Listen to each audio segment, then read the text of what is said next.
Hello, everybody. Happy Wednesday. Welcome to Rocket Lasso Live. Good to be here. We're going to give people a few seconds to show up. Let people slowly sneak in. Now that live has been hit, let's see who we got. Shook, what's going on? Yeah, I did say live, but I said live in 15. Um, Sphere Factory, Apple, what's going on? Drake, hello. Salk, hello. Luminetrix, Tobias, hello. Polytex, we got lots of people. Fanu, what's going on? Scott, Mr. Matt Dog, Monthys, Russ, Terry. Cheers from Switzerland from Jay Beghem. What's going on? I think I might be in Switzerland for part of the Maxon Roadshow, but I'm not sure. That'd be cool though. Marco, hi everybody. Thanks for coming and hanging out. We've even got couple people chiming in from YouTube, which is cool. I always try and restream from multiple locations. I never know where people are going to show up from. I kind of figure as there's more subscribers on YouTube that more people might slowly start showing up there. But as a general rule, most people are hanging out on Twitch. Laserface, what's going on? Good and stable sound. That's good to hear. Thanks, Pro Tools.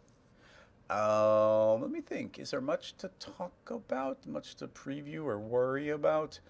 I've got a big tutorial. I was spending a lot of time. Well, I kind of recorded it a week ago, and then I thought I could do better, so I re-recorded it completely yesterday. And I have a couple little clips to add onto it. But it might be longer than the last tutorial. It's like 2.5 hours long, which is insane. I might have to break it up into two pieces just because it's so long. And it's all about some advanced dynamics techniques for shattering kind of a floor section apart and having the parts fall away. So I think it should be pretty cool. So look for that maybe next week. I'm not sure. It depends on where I get it edited and have all the extra content for it.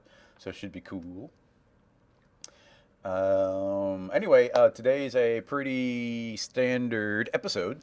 One of the, I guess, some tiny little bit thing is I had put out that survey last week about what people would like to see as far as themes. And it seemed like the general idea was most people like the idea of a theme sometimes. Like every once in a while putting in one. So one every like 4 episodes or something might be kind of where it balanced out. And that's kind of the ratio I would like. I don't think anybody voted for no themes whatsoever. And there's a couple nice suggestions for themes and whatnot inside of there. So, yeah, I appreciate everybody jumping in there and putting their opinion on it. Very helpful. But in any case, we don't have any restrictions today. It's super open. So everybody start getting your links together. Get ready to post questions. In fact, start posting the questions now so that I have something to click on right away when I switch over to the proper live part or the recording part before we do a little intro. Let me think if there's anything else. No, that covers most of it. Next week, we are going to be having a normal schedule for the live shows, but the week after, I'm going to be on vacation. It might be one of the first vacations I've ever taken in my life. I've done a lot of traveling, but this might be one of the first trips ever that has no business attached to it whatsoever. Even growing up, we didn't really go on too many trips. It was always like family. Well, it was like vacations, but it'd be like driving somewhere to go visit family mostly. So that should be fun. So let's see, get those links together. Does anyone have any links today? Or maybe we finally caught up. We've run out of questions and everybody knows everything about Cinema 4D. Is Instagram dead right now? Is it down? That'd be curious. Let me go ahead and pop it up on mine. Instagram. Well, it's popping up for me. Is it not working for people? Oh, maybe it is sorted down. Oh, it is behaving oddly. Yeah, it's not loading. Ooh, tricky. All right, well, I guess today's theme is no Instagram. Yeah, Instagram is pretty dead. Interesting. I'm sure everybody at Facebook is freaking out and running through the hallways, throwing papers up into the air. But in any case, let's get this going for real. I see we got a couple links in there. Thank you, everybody, for working around the links. But we should be able to do something cool here. So I'm going to go and do a little intro, so I'll be right back.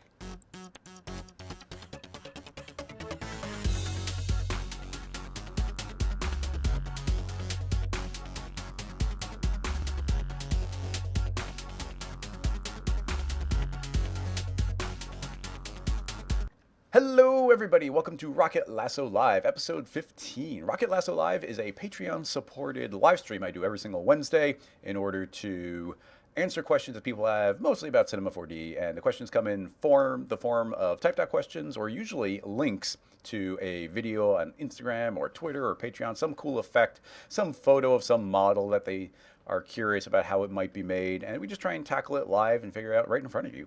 So we've already got some links going here, so we want to jump on in and do those. So let's share the screen right away. Click on the first link from Umbrella. Let's see what we got here. Popped open in the wrong window. Oh, it's a painting. Okay, so we got a still here. It's a beautiful rain painting from Mike Barr. Ooh, interesting. Now, the main question here is, what is it that you're interested about in this painting? And we've got the overall style, but a lot of that could end up being post effects. There's a lot of motion blur built in. Well, is there motion blur? I don't know. It feels like there's motion blur, but I guess there's not really much in the way of motion blur. There's just nice rainy reflections. You get all these streaks, but most of that would come across as a post effect, in my opinion, of some sort, or just a texture overlay of your final image, and just having everything be really fuzzy on the edges. So depending on what aspect you're interested about, okay, well, how would you render a scene in this style in Cinema 4D? Well, the basic idea, let's see if there's anything we can tackle here, because when it comes to all these really nice paint strokes after the fact, I think you just have to have that be a texture overlay once you're done. Once you're done doing the rest of the render. But there's not much information going on in the overall scene here. Everything ends up being pretty flat, and a lot is implied via strokes. So I don't know, different elements of this just don't instantly read as a uniform style that we could apply to something. Let's see. Having said that, I mean, there's things we might be able to do with alphas on certain edges to get these transitions a little bit, and even little bits of geometry. So you know what, like, I'm not one to shy away from the challenge. Let's go and clone a couple of very simplified kind of car shapes here and see if we can get something that's a little bit like this. I'm not going to aim for the paint strokes, but it's more about just implying the form of these. So let's go ahead into Cinema, and we're going to do some really quick modeling here. I'm going to hit NB so we can see our edges here. And let's go ahead and give ourselves a couple of subdivisions on Y. Make this editable. We're going to make the most basic car possible. T for scale. I don't want to scale down on Z, so I'll turn that off. Scale this down. Grab this. Hit D for extrude. We're going to extrude upward. T for scale. Scale that in. Let's select all three of these. Push that down. Now we're going to pull this one. I'm going to hold down, well, let's turn on the world axis, and then we can pull that straight backward. Actually, actually that is the back, so we're going to pull that here. And this one can go a little more frontal. We're going to have to just keep doing this a couple of times until we get a shape we're a little bit happy with. Let's grab that point, those points, these points. I guess I'll just grab these front ones. We'll pull those forward a little bit. Maybe a good idea to put an edge along this side. So I'm going to hit UB on edge mode and hit MF and do a cut right down the middle.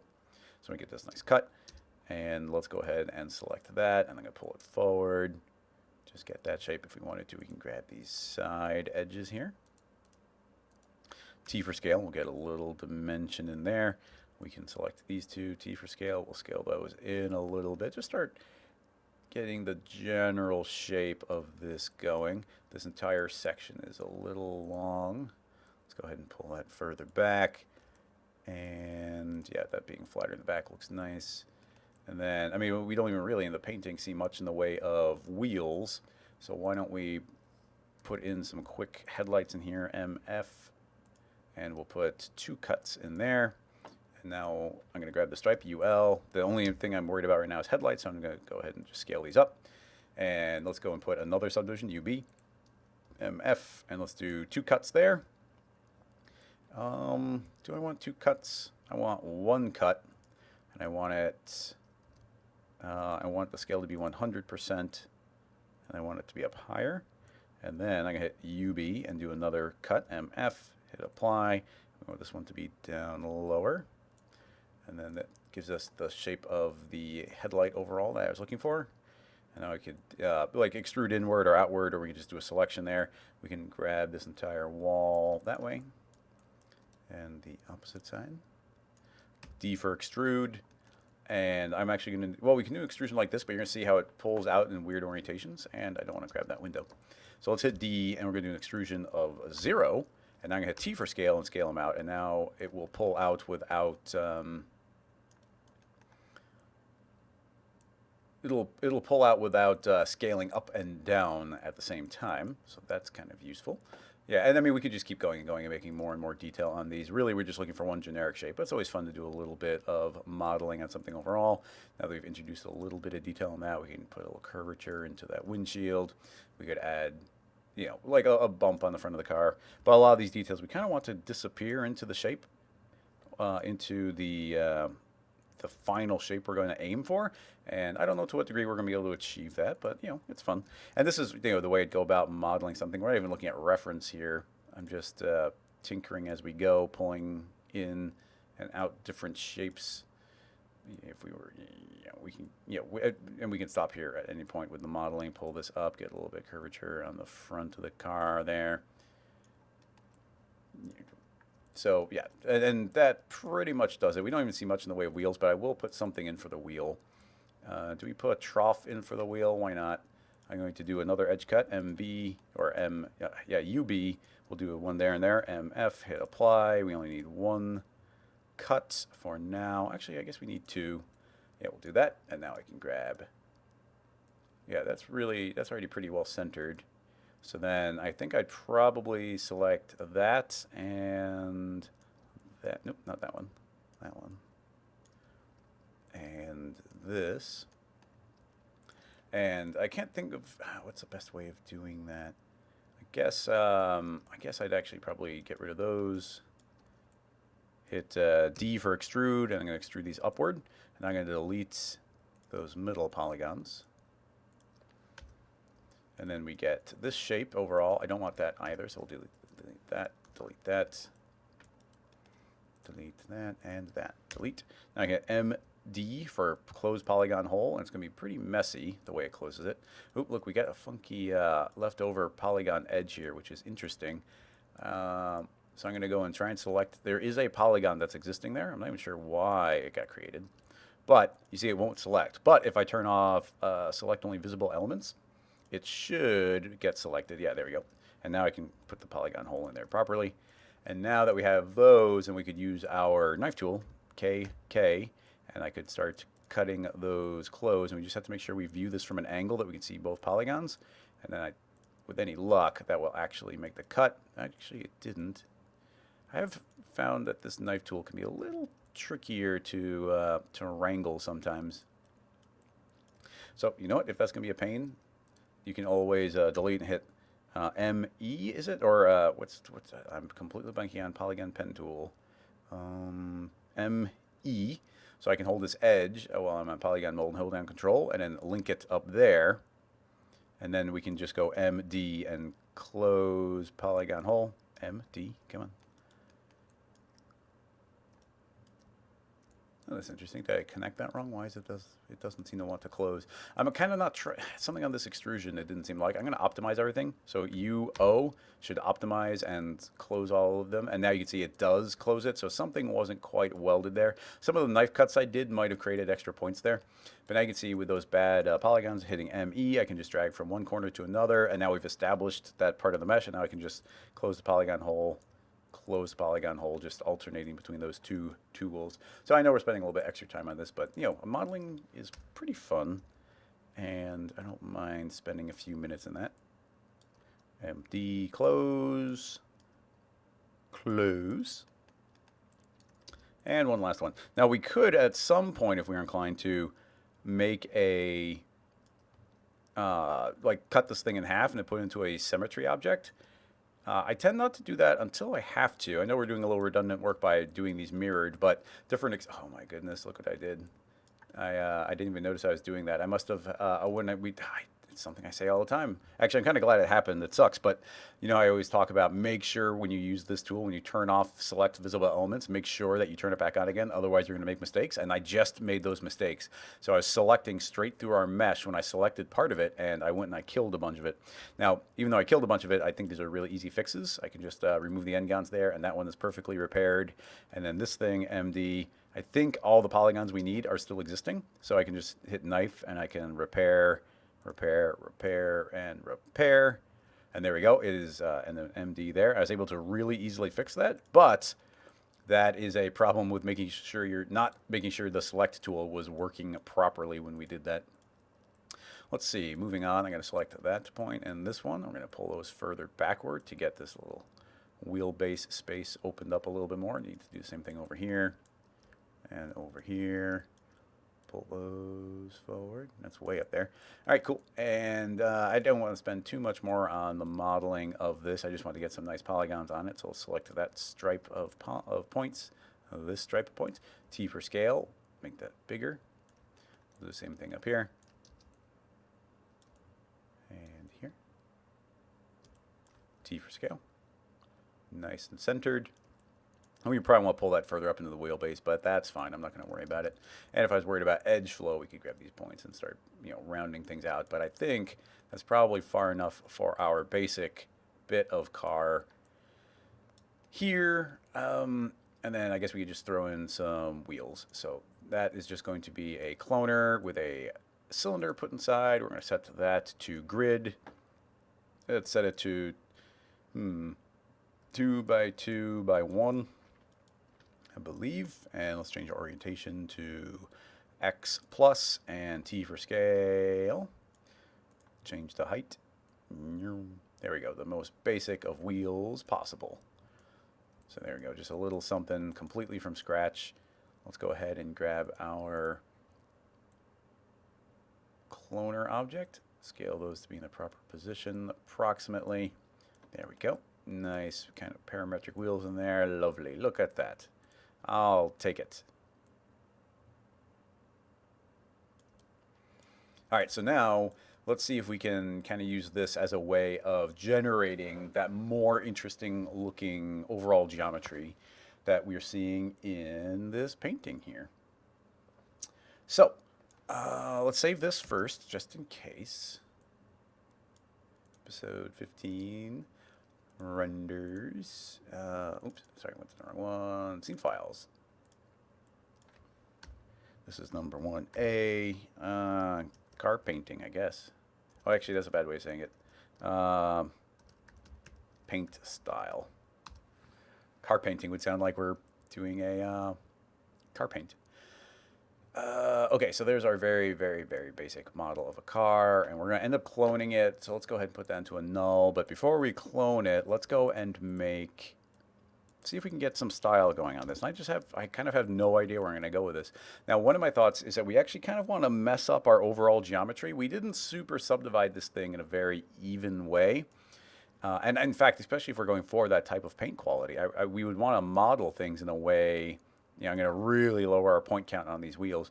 And if we were keeping things very even, I might put a couple extra cuts in here. So UB on edge mode, and we'll say MF, and then do 2 cuts in there. So everything's closer in polygon size. So now we've got something like that. My thought would be is adding in some imperfections. And I really enjoy the process of doing this. I'm not sure at what stage we're going to do it. So, I'm going to clone a couple of cars. So we've always got that in our mind. Let's make a grid. Let's just make a line of cars, actually. And I guess we can just have them lined up for right now. No, that's not true. I want to push them backward. So, because they're going to be kind of like that. So let's keep in mind this type of context.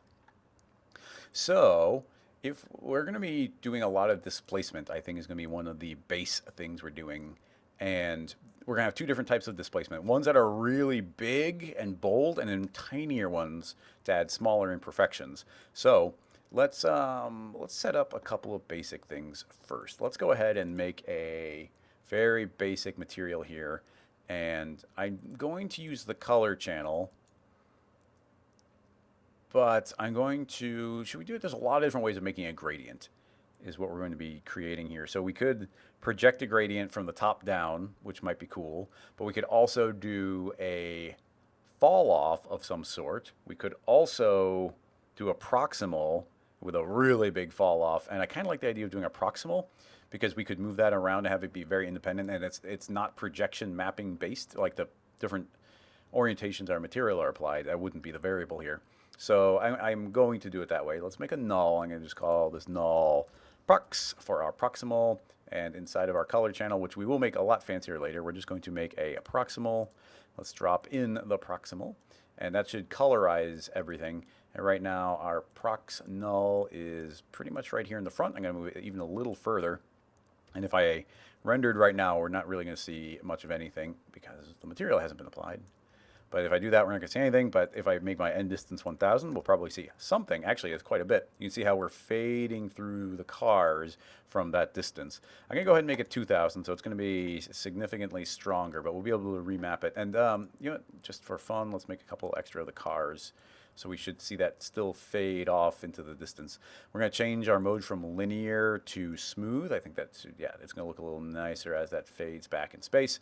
And now we have the ability to feed this into a colorizer and colorize that gradient it to be exactly whatever we want it to be. So I want it to be black and white, and I want it to be a little bit darker gray in the foreground and lighter gray as it goes back. It tends to, yeah, as you tend to head for the atmosphere with distance, it tends to fade to gray. So let's see, I think I did that backwards. I had it correct at the beginning. So now you can see we're fading from one gray to a darker gray. And what I'm going to do here is get rid of, well, we got Phong tags right now. I'm not super worried about them. I'm going to turn off the angle limit, so it's really trying to smooth those out. But I am going to put on a compositing tag. Let's put a Cinema 4D compositing tag. I'm going to say composite background. And what that should mean is these all now look completely flat. The only thing that we can tell is their distance being separated as they travel back in space. So instantly that's going to be doing a lot for making these cars you know, they feel less 3D automatically. So that's one really basic thing. Let's just call this one car.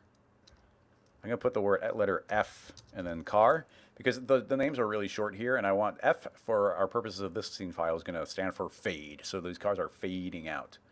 And then let's go ahead and make ourselves the headlight, which seems like an important variable here. Let's go ahead and just grab our two headlights, and I'm going to say create a selection tag. Set selection, and I'm just going to call it light. And let's make another material. And this material we're going to have be luminant white. And if we look at our painting reference, they're a little bit yellow, so why not add in a little bit of yellow in there? So those should stand out quite a bit. Let's just call that one light. I don't know how many materials we're going to make, so let's keep it organized. And I'm going to throw that material up here on top, and it will still be limited to that light selection tag as long as all the material's on the same level. So now as they fade back, you can see that that is also working quite well. If we look at our painting, the lights do not fade as they go, so we'll leave that one as it is. All right, so we've got this kind of perfect line of cars traveling backward. We're not at the stage where I want to start adding in these kind of imperfections, but we could go and make a random effector here, and they're just going to be a little bit more randomly forward and backward and left and right. So, you know, just so they're not so perfectly lined up, and now we can see them fading back. So, okay, just a little something there. And now what I'd like to do is start doing a little deformation on this. So let's create some big deformation. I'm going to create a displacer, and let's put that on. And this displacer, I want to start displacing our cars, and we can do it in a uniform way. Let's see what this does. I'm going to create a noise. Now you're going to see we're just going to get all this deformation. Now you're going to see that every car has the same deformation. You can see right there we got a big dent in the top of the windshield, and there, and there, and there. They're all identical. It's getting copied after the fact. Now that's probably to do with each of these being filtered down on each geometry, and it's looking at their local space. What we might be able to do is put this into a connect object. Yeah, and you see as soon as I put the cars into this connect, we don't even need this well. They're all being connected, and now their local coordinates have changed to this more global coordinate of the Connect object. So now all the displacements are slightly varied as it travels through. So we just add on that one little level of imperfection onto the way these are being distorted.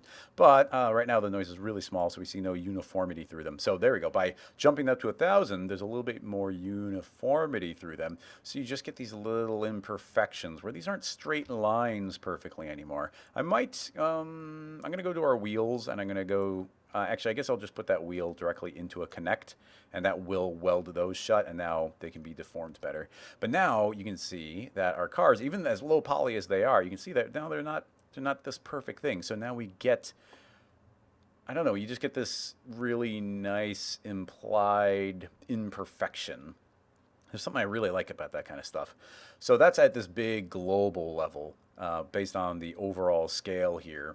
But where I start wanting to push things is to start heavily subdividing this and adding in some more minor imperfections as well.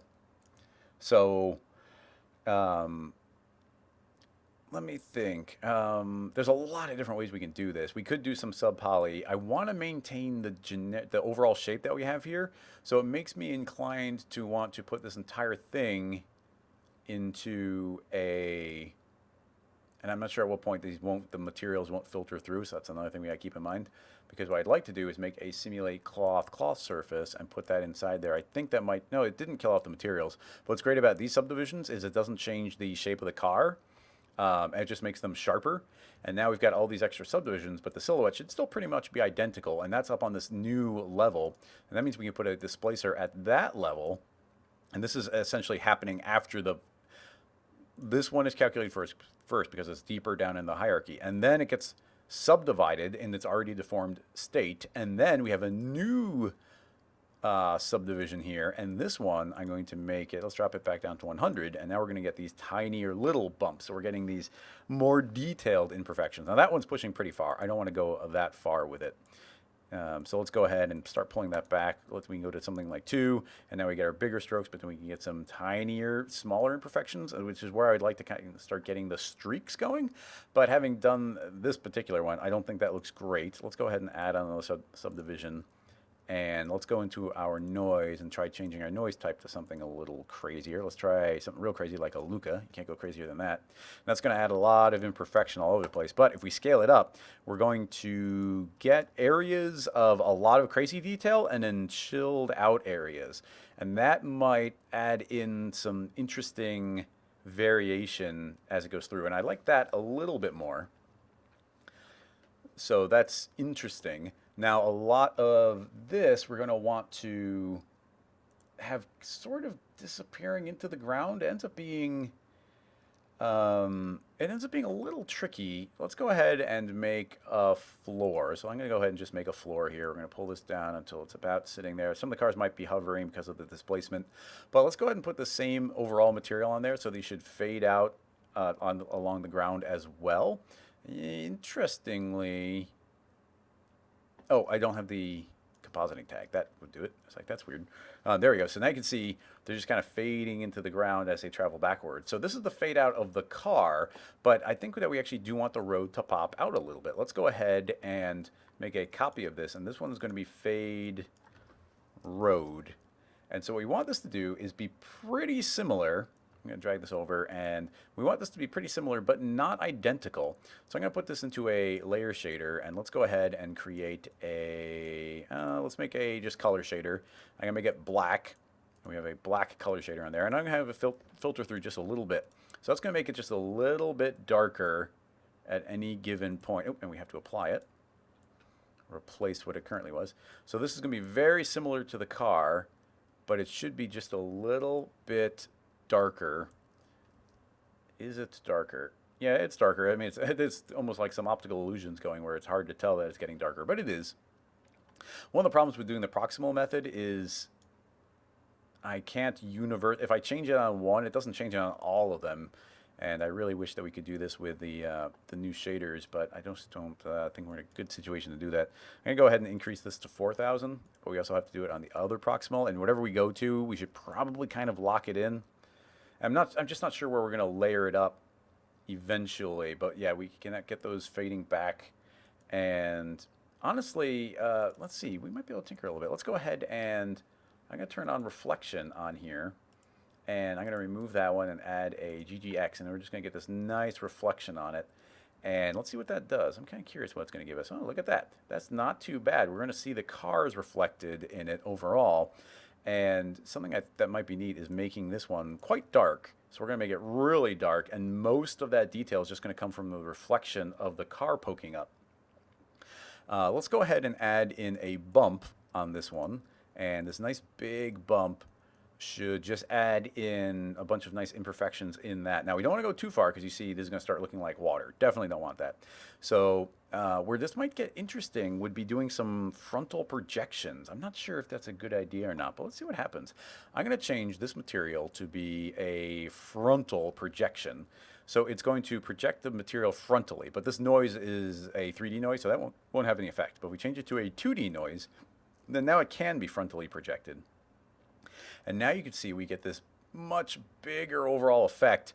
And now we have the ability to do things like stretch it horizontally. So we have X, Y, and Z. I'm going to grab Y and make it smaller. So we're going to get more in the way of horizontal lines. And then we can go into our bump, and I'm going to chill those out quite a bit. Let's go down to like 5%. And the hope is that we can start getting the overall effect of the car. And we might have to go quite low on this. Start getting the effect where we see the car, but just get these little wobbles traveling back and forth. So that's actually working pretty well.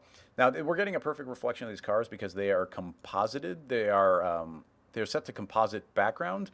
It's a little bit of a challenge with that because those should really be reflecting darker, and instead they're reflecting very light. They're reflecting the lighter part above, and that is a bit tricky. So that makes me want to change, or maybe multiply, put some sort of additional material on part of the car here where we can add in. Under the color channel, I'm going to put that into a layer, and inside of here, because we're already faking tons of things here, but I'm going to add a fall off here. So let's go to effects, fall off, and now you can see that this rainbow gradient is going to take over, and anything on the top of the car is going to be yellow, anything on the bottom of the car is going to be black, which is similar to what we want. I'm going to want it to be black on the bottom, and I want it to be white up on the top. And I'm going to multiply that on top of everything else we were doing. So now the bottoms of the car should be black. So now when they're reflecting, wow, that really brings a lot of detail back in, doesn't it? Because of all the bumps that we're doing, that is blatantly giving us tons of the detail back in there that I didn't want to have happen. I just wanted to see the bottom part be dark. But yeah, I guess that doesn't work if we have all this extra detail added on top of it. So yeah, that fall off part did not work. We could, right now we're composite background. We could make a light potentially in the sky. If I move a light way up in the air and I turn on a soft shadow, these are a compositing background, which means they still cast shadow. So if I render that, then the bottom parts I would hope could be dark still. It's got a shadow. I'm gonna put it on hard shadow because you can't always trust the soft ones. And yeah, it's not, I mean, it's adding definition back in the cars, but we can avoid that by going to its compositing tag and saying, I'm going to move that up a layer, by saying don't self-shadow. So it's not going to put shadow on itself, but it will be darker on the bottom for the reflection. I mean, honestly, I don't know. It's not it's interesting, but it's not exactly what I want. I also don't want this floor to receive shadow. I don't want there to be shadow from there. I just want the pure reflection of the car. And it's kind of cool the way that, I mean, that's looking all right already. I like this fade out here. That's working well. So yeah, interesting. And adding those little imperfections around is fun. And then we've got like this nice blur going. I might even be inclined on that kind of thing to not have it be a Perlin noise. We can change that to be, oh, this one's still noise. That's interesting. They start calling it Perlin in other places. We can go to something like Naki, and then, yeah, so we can get some more imperfection. Let's go ahead and make that a little bit bigger. So we're just going to see, yeah, more interesting waviness happening on there. The bump could probably be stronger. Don't want to blow it out, but yeah, just those little streaks happening. It's pretty cool.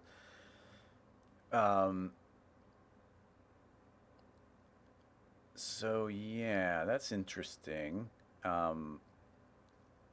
you can start putting stuff in the background. I don't want to, there's a lot of parts that we're not going to spend much time on, but I don't know how far you'd even have to go on this, where you just kind of start working with these very, very basic shapes or implying just a little bit of light on certain parts of it.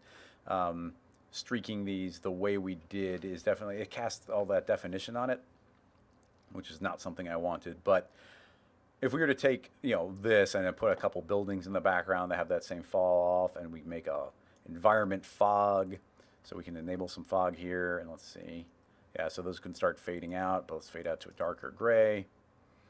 So we can let these start fading out as well. Then you go and you create this kind of thing where it's more of like a two-dimensional series of images. And I feel like it wouldn't be that difficult to then take this and bring it into Photoshop and overlay some sort of paint stroke on top of it. Not that cloner. Let's make a couple extra cars into the background. The fog will eventually make those disappear, but yeah, we can make, oops, hit render twice. Those will keep on fading into the background. And I think that gives us a reasonable version of the way that these cars look.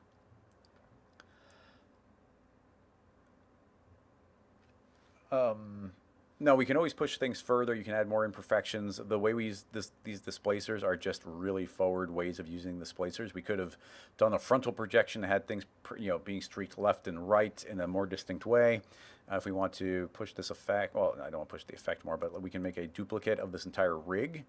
And actually, it's all working pretty well there. So instead of duplicating the entire rig, we could just make a copy of the cloner, and we'll push this one. We'll pull it over here. With all the subdivisions I'm adding in, it does add in quite a bit of calculation time there. You can see as I'm dragging. At any point, I could bake these down, and they obviously run way quicker. Come on, further over. And I can just take this one and tell it to flip the cars around. So I can go transform, flip the cars 180. Let's see if that works. Yes, no? Oh yeah, okay, it took a second. But, well, that's a copy of the car, but we can go and make this car be an instance. Hold down Alt as it's created, so now it's just made an instance, delete that car, and then tell it to reference the original. Oh, that's the body of the car. Shouldn't have done that. I can undo. This car, I'm going to hit, that's an instance. Delete the child, replace it with the other car. So now we only ever have to update one car. And now we definitely want to turn off that. That should speed everything up a lot. And now I can go and grab, make a camera so I don't lose the position. We can go into the back and select the rear headlights. Doop, doop. And let's make another selection tag. Rear lights. Duplicate our light here. Rename it rear lights. Make it red. Very red. And we'll apply that material as well and limit that one. So now we get the red light. So now if we go back to our original camera and we turn that on, then we should have two different sets of cars going forward and backward. And we should be able to hit render on that. And then you can see all of those be generated. And we can get the red lights fading as well. The way they're reflecting in the ground, it would probably be a cool idea to make these even brighter. So I can go into the luminance and say, make these 500 times as bright. And now they might end up being a little too bright. We gotta be really careful because like this red, the redder it is, the better it's gonna work. But it's gonna reflect very brightly in the ground now that they're 5 times as bright. So you can see here that they reflect in the ground and they get this really big, nice blown out look. So that kind of thing can be really cool. We'd want to increase our sampling on the ground, of course. I'm trying to think of other things we can do in cinema to start emulating a lot of the effect. Or pushing some of it further.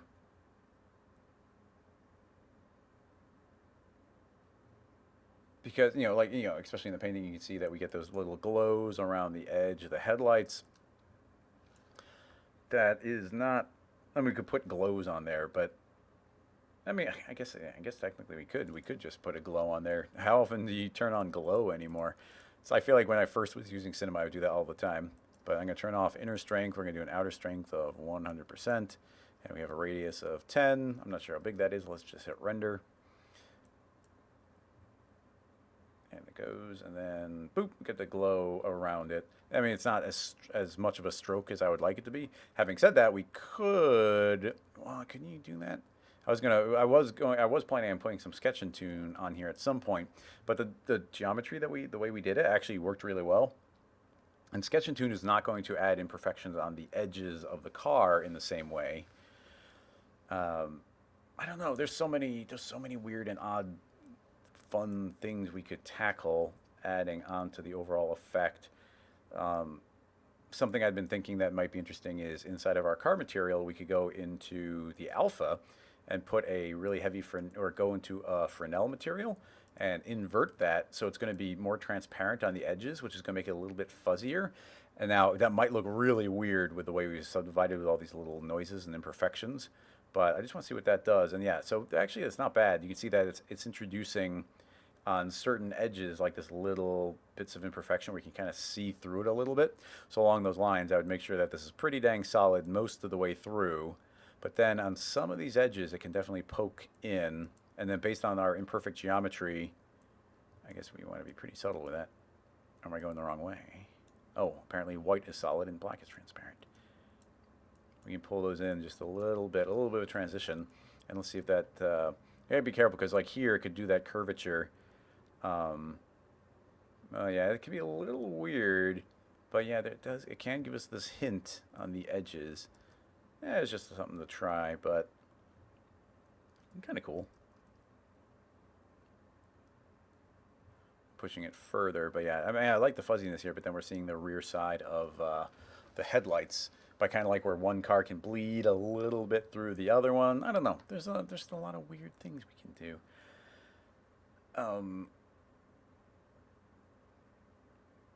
Let me think if there are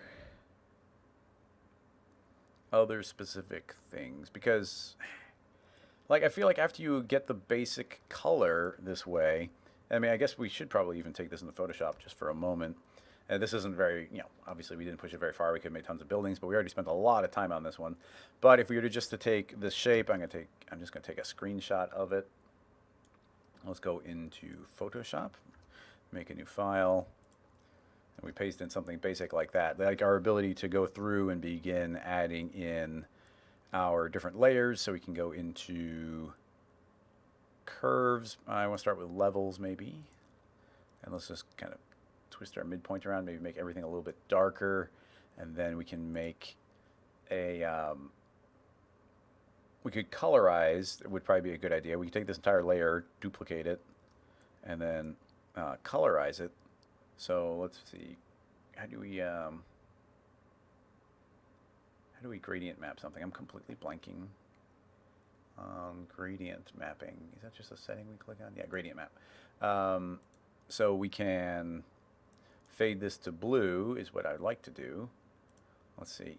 Let's have the darker parts go and fade to a nice desaturated blue like that. Yeah, there we go. Look at that. And if we wanted, we can make the front part a little warm, but I mean, we're already in a cool picture, so warm is a relative thing. Yeah, just something like that. So we do something there. And then we can, I don't know, overlay or multiply. I do like you get the little preview now as you can just scrub through them. Screen, but we can say, well, we were going to lose the color, but we can, I'm not sure actually what the best way. That would probably be a good idea to just gradient map the final thing and then pull out the colors. But I do like adding in that fog layer like that. But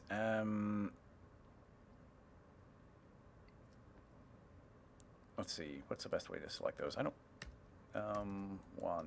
I'm hitting W, but it doesn't want to go to the wand tool when I hit W. So thanks for that. I'm going to, let's see if we can, well, select just those headlights. I guess it's going to select all the reflections as well. I guess that makes sense. These red ones got obliterated by our gradient map, which makes sense. Oh, what we should do is select them. Yeah, there we go. We'll just select them in the original image, and then we can go over here and mask them out. I'm just going to hit delete. There we go. Those are back again now. Alrighty. And now I would probably flatten the entire image if I hit, what is it, Alt Command Shift E. Yeah, I got it right. What a shortcut. Alt Command Shift E, and you'll duplicate your entire layer and be flat on top.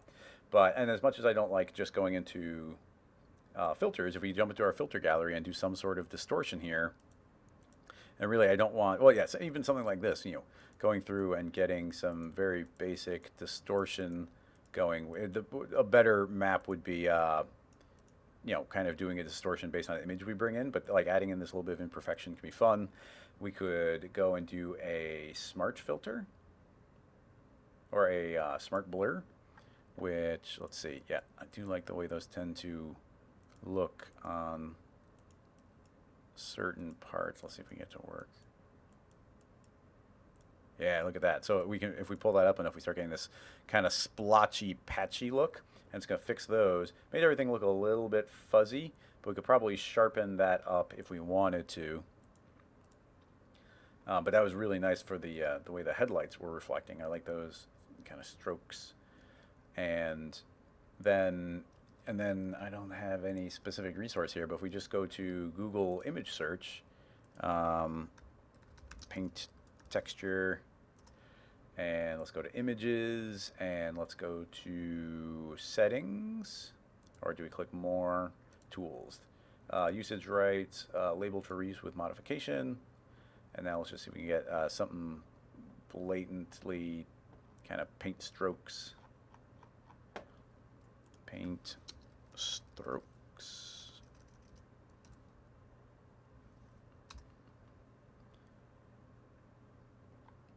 I'm trying to find something indistinct. A lot of these are very oriented in a particular direction. That one's okay, a little small. That might work. It's a little small, but let's just copy that image, and I'm going to paste it in here. Actually, it's a little big. Shrink that down, and then we would desaturate it, and then start overlaying it. Where am I going? Overlay, and then yeah, so just overlay that on top really strongly, and then if we were to distort it by those same paint strokes, I think that probably would go a long way. So it just starts going to where you want to start treating your Cinema 4D file in a, and this is not amazing by any means, but if we were to, how do you even do that? How do you distort an image? Can you distort an image in Photoshop, like in After Effects, where you distort something? So if we distort, displace,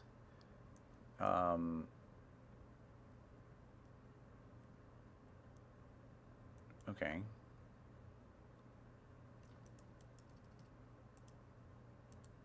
How is it? Oh, we have to go find a displacement field, which is a different file. Okay, interesting. I'm not going to bother saving that or doing that right now. But yeah, if we were to distort it by the paint strokes, then I think they'd follow along those curves a little bit more, and you start treating things like a two-dimensional image a little bit, and getting those overlays. We can pull in different layers and blur things, and I don't know. But I think that's about as far as I'm going to attempt to push that one. Doing more distortions on things. The smart blur was okay. I did like that. Yeah, the strokes that we got here that reintroduces a little bit of detail, makes those imperfections, but a little bit sharper as well. I don't know. It takes an image input, not a layer input. Yeah, that's interesting. Oh yeah, everybody was saying the same stuff in the chat that I was just saying. Yeah, I guess we can try that real quick. Let's just make this layer normal, and we'll save that. It said it was looking for a Photoshop document, but let's say if we just save that in the scene files texture folder,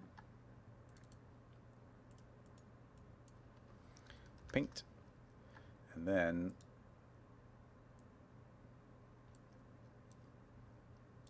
did it,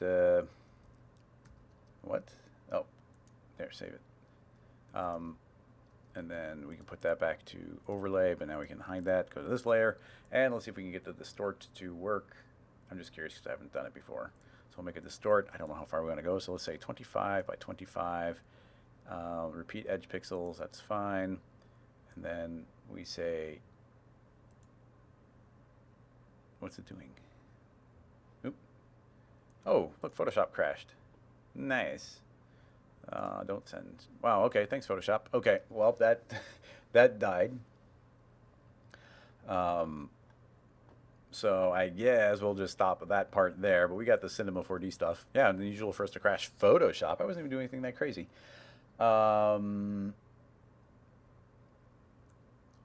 Let's see. But yeah, anyway, that's there's additional things you can do on so many levels. I'm trying to think if there's anything really cool we could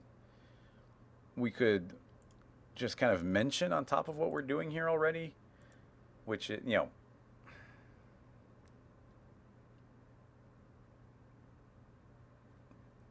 don't know.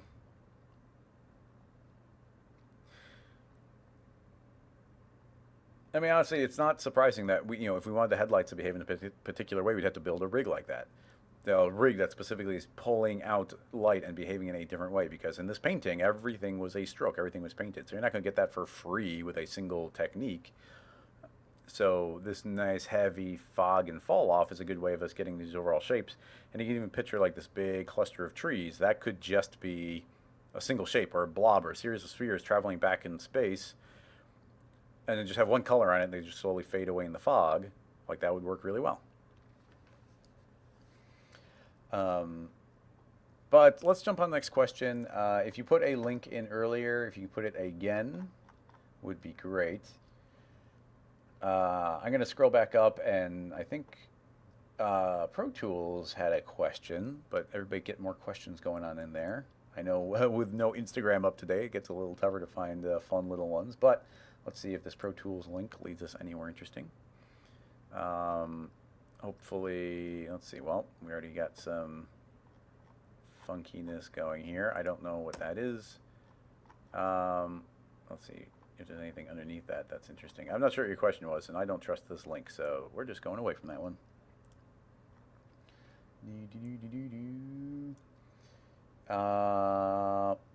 Picaro. It's a filmed piece, but you'd be interested in what I'd make just inspired by this. Interesting. Did we see this one before? Aurora by Russ Kazanov. And I think we might have done some bubbly textures based off of some part of this one in the past. But you're saying that here he filmed this. This is all manipulated footage, probably of soap bubbles and or oil. Whoa. Some pretty cool funky things in here, though. Yeah, look at that crazy stuff. You could probably get that, potentially get that effect just by like having this thing and then blowing on that part as it goes. Now, you're just saying anything I might be inspired by on this overall. Not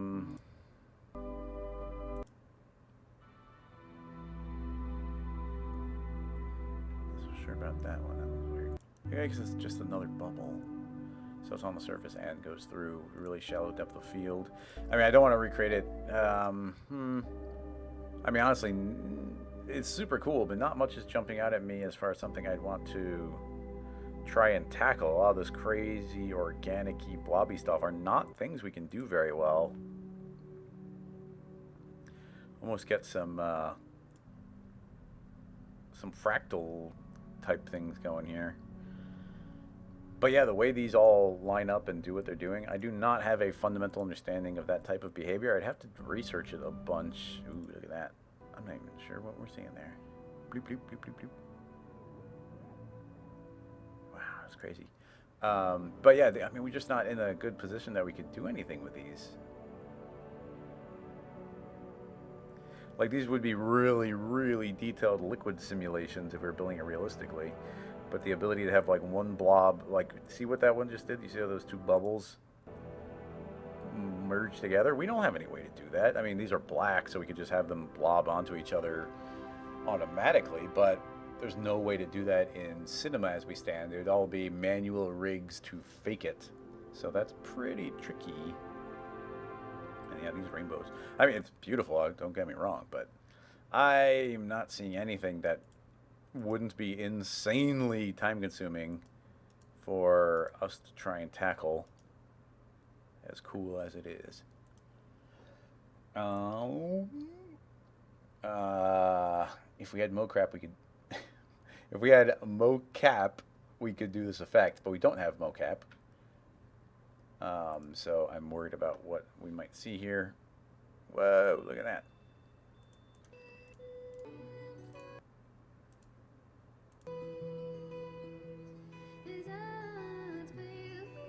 Well, this just looks like some fun type of After Effects type project where if you're on green, you don't do mocap, you just film yourself on presumably a green screen. Although because this background's not changing, you can probably extract yourself from it fairly easily. And then you can see there's a little bit of motion still in it, but it just looks like he's pausing himself and taking a still frame at any given moment, and then he's using the character tool to animate a little bit of motion in there, and he's just creating more and more of these and masking himself out in the back. It's really cool, um, but I don't see I don't see anything we'd be doing specifically there in cinema. Mr. Matt Dog is saying that we could look at the animated thin film effect, and yes, that's true, and that's what in either that piece or in a very similar piece a couple of weeks ago, that same question was asked about thin film, and we tinkered with it a little bit, but we kind of quickly hit limitations on it, and we would just end up doing the exact same thing again. I don't think it's not very interesting or challenging to me because I just don't know a direction it can go, and I don't think it makes for a good stream question. Not that there isn't fun stuff in there, but it's tricky. Um, let's see. Luminetrix is asking about these caustics that are being cast around a room without using real caustics because caustics, of course, take a long time. And you're saying it's pretty loud, so let's turn off the audio. What do we got here? Well, this is from Fabrice Borelli, and it looks like a tutorial that they're doing something in some piece of software. Blade Runner, they're in Unreal Engine, and they're doing all these crazy cool caustics on the walls. You know what? I don't think that is necessarily all that difficult for us to do a fake version of that. So yeah, this is pretty cool. So, and this is a tutorial in Unreal Engine on making these caustic effects, and presumably fake because it would take too long to calculate for real. So let's see if we can get. Ooh, I should not have closed that. I'll have to pull those back. Give me 1 second. I need those links for later, and I closed the window. So let me pull those back. There we go. Oops. All right, and let's go ahead and give that scene file a save, open up a new one, and let's give ourselves a little bit of geometry. So the basic idea they have is they've got some sort of room, and why don't we even just do it that way? Let's make a little room here. I'm going to extrude that out. Let's extrude that out. Let's grab this overall shape and hit D for extrude, and then let's get some interesting angles on here. So I'm going to delete those, and then let's hit ME for polygon pen tool and link those together, and we'll link those together and hit MD and close that polygon hole. And let's hit D for extrude and then hit extrude that out. Oops. D for extrude those out, and then we're kind of getting a little bit of interesting internal geometry that we can work from. Let's D for extrude, pull that out, and then we'll just do this last one like that. D for extrude. There we go. So that's going to be our corner of a room, just with a little bit of interesting geometry going. And then we would have our pool, which I guess we can leave on the ground. I'll move everything up into the air. Go to object mode, grab the walls, we'll pull that up, and we'll make our water effect nice and big. And just poke that down a little bit. All right, so pretty straightforward. Let's delete our Fong tag so we get that nice geometry here. Let's get a camera angle. That should work pretty well. Let's do a little bit zoomed out. We'll get pretty near the ground. That's a little bit more open-ended, but you know what? That's fine. We will do that is our angle, and let's save our scene file right away before we forget. Number 2.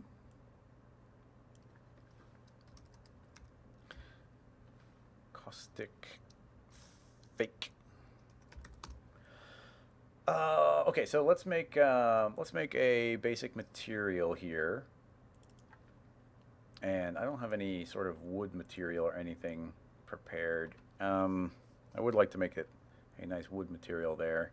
We can't. I just want something because this isn't what the question's about. So I'm just going to go to the old Grayscale Gorilla wood texture kit. And Chad's new everyday material collection are amazing, but I'm going to go ahead and just grab one of these old ones because these will work in physical. And let's go ahead and apply it to the walls, and I'm going to set it to as simple as can be. How did my interface get so scaled up? I'm sure I did it, but let's go to cubic, and let's go and chill out our bump really far.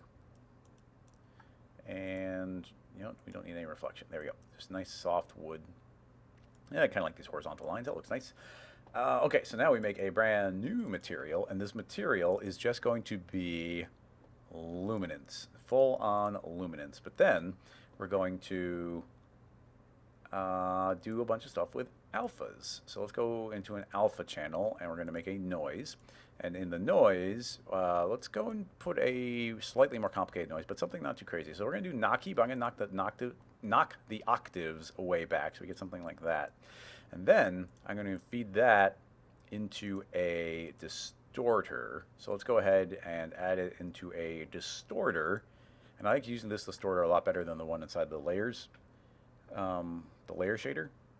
But in any case, let's keep this simple. I'm going to go ahead and put that in, and it's really difficult to see the alpha here, so I'm going to put it onto a plane. And man, that is not much easier to see. So I'm going to temporarily put this distorter into the luminance channel so we can actually see what we're doing here. Not much clearer. Thank you very much. Let's go ahead and just push this distortion a whole bunch. I'm going to throw this onto the walls, and let's see what insanity we get. Okay, so that's what we're seeing right away. Let's go ahead and scale up the noise that we're feeding in as our distorter. Now we get something more like that. So it's kind of interesting. Let's go ahead and start pulling back on our warp amount. There we go, something like that. And I wonder if this secondary noise, if we should be running something a little messier as well in there. So another knocky with only one distortion. And I'm hoping that the distortion is going to be the overall effect that gives us the best look here. Because I would then take this entire material, put that into maybe a colorizer for keeping it simple, and let's go ahead and make this black to white, and pull up the white a whole bunch, and then we're just left with this black, something like that. Not the best looking. I've accidentally made nice looking caustics with these types of techniques, but it could be like stuff could be really sensitive, the type of stuff we feed in.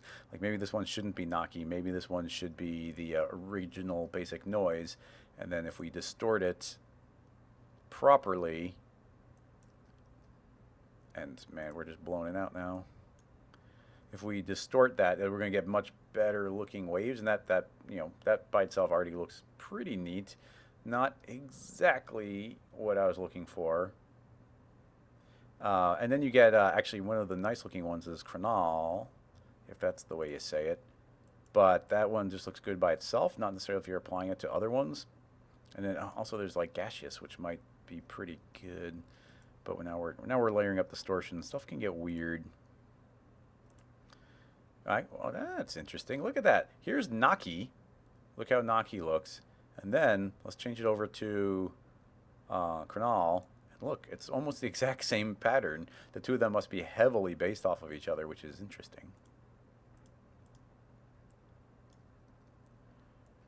So that gets a, I don't know. I don't know. That's, I feel like we're losing the thread a little bit here. Um, I want to keep it really simple. Hmm.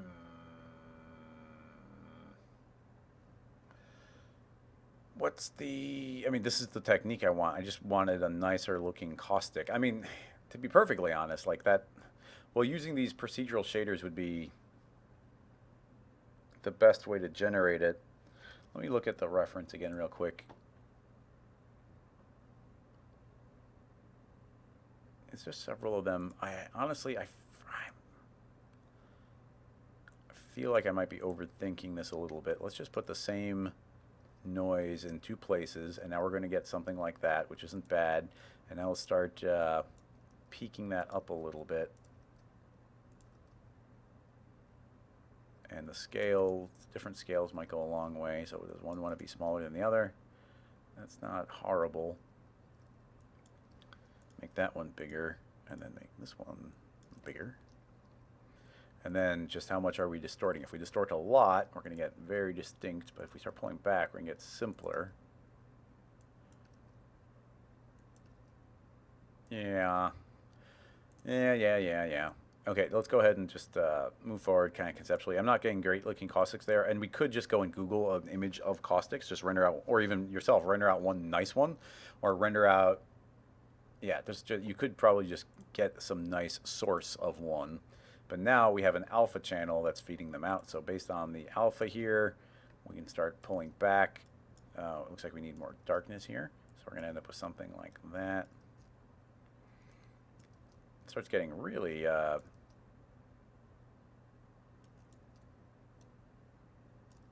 surprised at the strength of this. It looks like we probably want to make this be even lighter. Or, oh, apparently killing off the darkness there. That's a little better. Yeah, even here, I'm clicking around so many arbitrary settings. That's, I mean, this is the best we've gotten so far. I'm clicking around so quickly on so many arbitrary settings that I might be losing you if you're watching, trying to follow along. It's really just trying to find a combination of those that work. But now, I know I should have done this right away, but we want to make these both two-dimensional noises. And now we've got that two-dimensional noise, and it's going to apply all weird. But the thought is then, let's make a camera, and then we'll make this material apply based on camera mapping. And now wherever we, I'm going to make a second camera, so that's our, I'll move that one down here. That's our default camera. So this one, wherever this goes, is how that water is being reflected. So then you take this and you make it the source down here. I'm going to hide the floor. So we could project from this angle on that one. Let's go back to our original one and see what that looks like. Oh, and we should probably set the camera in there. So now you see how we get this really nice stretching going on as it's projecting from that angle. And then you just start doing a series of those where we can copy and paste our camera, link to the second one, and now we go to become that camera, and we'll go over here. And it's like a different light would be kind of reflecting off the ground and casting another one up onto the walls like that. Go back to our original camera, and now we've got two different layers of it casting in two different ways. And if we animated that noise, the noise would be calculating insanely fast. As we are set up right now, they're pretty bright. They're showing up very strongly. The scale's a little funky. A million things I'd prefer to change on here. I mean, I've literally done this before, but I might have taken images of caustics or rendered my own.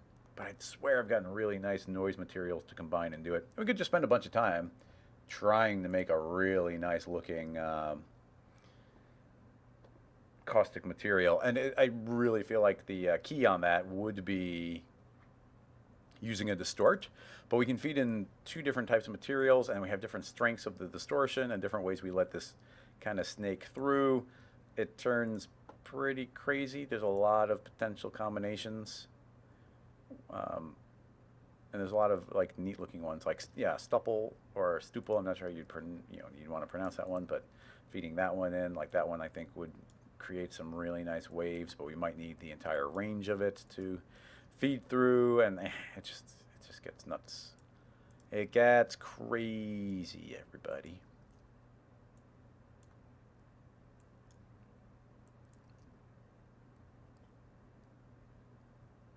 Yeah, we just don't have a nice looking caustic, but I think that just picking some different cameras to project it in different angles would go a really, really long way to faking that overall effect.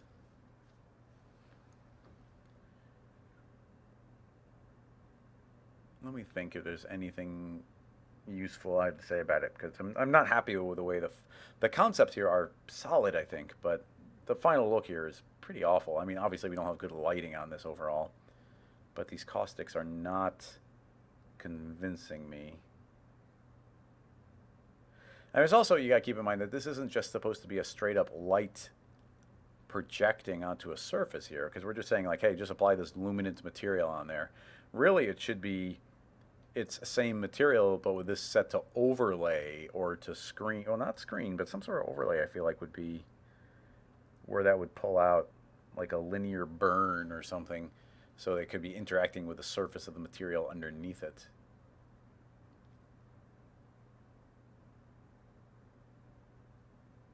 Hmm. Or you just render caustics for real. Let it take 2 years to render a frame.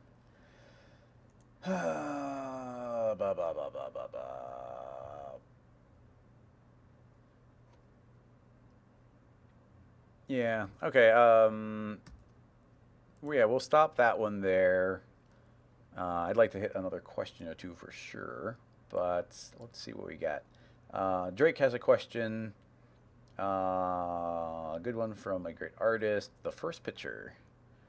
Let's see what we got. Oh, look at this. This is random type projects from Muoka Studio. Muoka? Could be just Mocha Studio. I'm not sure how you pronounce it. Whoa, look at that. I want to look at all these. Nice. Nice. Oh, look at that one. That one's cool. Um, Look at all these. This is great. Ooh, I love that one. It's got such a nice pop. Like, it's almost like that one. That one's intentionally watermelon, sort of chocolate. Like, they just look delicious. Wow, this is some really, really, really nicely designed type. I like it a lot. But you are specifically asking about the first one. The first one is the trickiest one. Look at these crazy colors. Feel like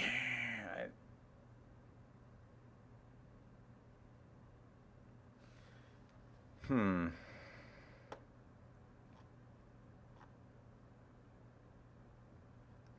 The only way to do this, any kind of colors like this, tends to be on a real, well, thin film or some really, really nice background. But I only try and tackle this during the live stream, so I've never done it in a lot more detail, where I've really tried to research it and figure out how something like this is made. And I don't have more information. I don't have like this deeper level of information to give. So it's always like, well, let's try thin film, and then it sort of works. Is where we always end up on these type of questions, and that's what our limitations are in physical. And then it makes me think that maybe you can make something that looks really great here, like this in Octane or in Arnold or in Redshift, and maybe there's just a really nice thin film shader in there, or the equivalent that would give you something really nice looking, and I just have zero knowledge on it whatsoever.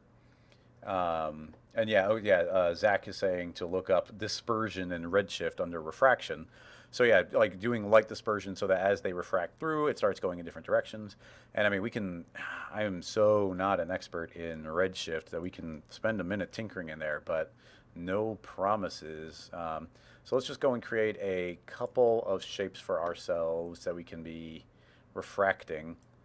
So a torus could probably give us some interesting shapes. In fact, why don't we make a torus? I'm going to put a twist on it. It's a torus with a twist. We'll put the twist on it, and I'm going to fit the parent, And we'll spin that 180. That should be a funky shape. So we'll do that. And we can make a bit of text extruded. Let's make a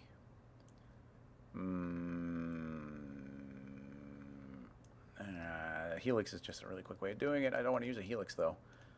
I want a nice swirly line, but there's no good way of making that. So we'll do that. And I'll grab the point and pull it up and grab the point and pull it up and grab the points and pull it up and grow and shrink and grow and up and shrink and grow. And I really don't like that too much. And now we say soft. And it's terrible. Scale it down to something slightly more reasonable. And we'll say soft again. Almost something.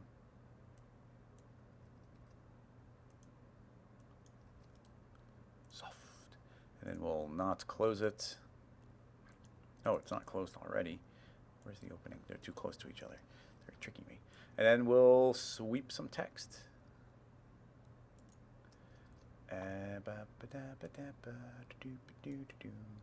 Sweep and text. And we'll just make a nice old ampersand out of a nicer font.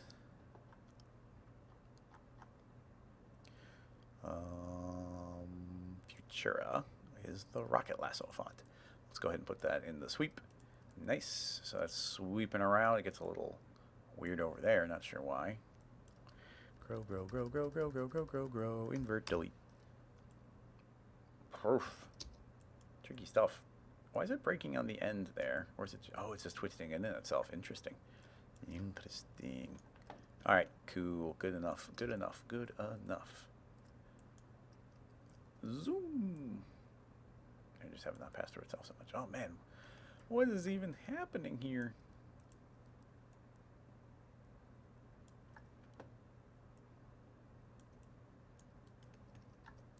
All right, that was a little bit more trouble than it's worth, but whatever. We got some stuff to refract here.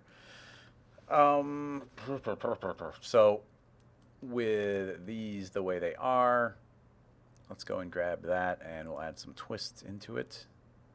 Zoom. That's weird. That's super weird. Is that text not set? I mean, we can say middle. That might spin a little better. Well, a little better. Okay, that just makes everything worse. So we're going to ignore that. Okay, anyway. I'm assuming we're going to need something to light and reflect, so we're going to make a redshift dome light, and we're going to add a Grayscale Gorillas plugin, HDRI link, just so we can drop the dome map on there, and we're going to give ourselves something to reflect. And I've been enjoying the skies. I was requesting skies for a long time. So we'll do sky 37 there, and let's go ahead and give this a quick save.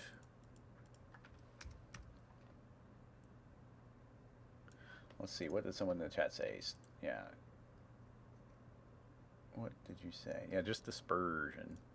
So let's just say red shift dispersion. Alrighty, so let's make a new redshift material. La, la, la, la, la, la. One of these is, I'm just going to say material. I'm pretty sure there's a preset inside of the material for water or glass. There we go, glass. Excellent. So we don't have to go and completely build it from scratch. Let's go ahead and apply that. Let's make another boring redshift material to apply to the ground. And let's just make sure that that is working so far by opening up redshift render view, hitting go. And there we go, it's refracting quite nicely. And look how nice that looks already, man. And look how quick it is. Like, just imagine how long it takes to do in physical. It's insane what the third-party renderers have done for us. So there we go, we get this nice refraction. Look at all the stuff we're getting practically for free. All right, so now we need to go into our redshift material here, and we need to look for dispersion. So we've got a refraction. I'm just going to click around a little bit, see if I can naturally find it. Well, there's dispersion right there. It's just a setting. So I have no idea what amount might do something, but oh, look at that. Colors are being introduced right away. So let's push that crazy style. Dispersion. Blink! Oh, that's interesting. Wow, okay. Smaller numbers have a bigger effect than bigger numbers.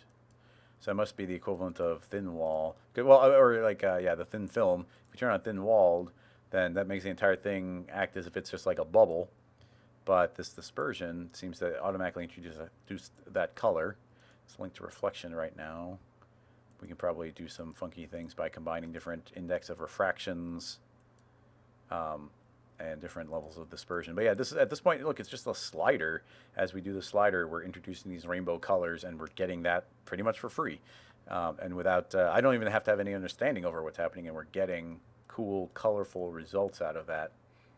So if you were to actually have some understanding of what that does, so we've got dispersion here, but potentially you can get some more interesting things if you change the dispersion over distance. Yeah, keep it low. Um, and yeah, why don't we go real low? Yeah, oh, yeah, even that. Like as I go lower and lower, so why don't we go the smallest possible number, 0, 0, 1. Oh, nope. So you need a little something. So 0.1 seemed to give us the strongest kind of rainbowy look. Yeah, that's interesting. And I mean, take that into Photoshop, crank up the vibrance, and you got yourself a stew. Um, so yeah, I mean, man, that looks cool. But it's just a slider, so like we don't get any special credit for that. Now we do have dispersion here. I mean, there's always the possibility we could go into our shader graph and then feed in some sort of noise to modify that, which could get weird. Let's try that. I don't even know what happened, but I'm just curious if we can. Let's make a redshift noise, and then we have our redshift material. And if we go into somewhere, we're going to find our diffusion. So that's under refraction, transmission, which is here. Oh, does it not give us that? We have the IOR, refractive aberration. Is that what that one stands for? That's weird. Why is it giving us? I don't see a refractive aberration anywhere here, so I'm just curious what that is. Blink.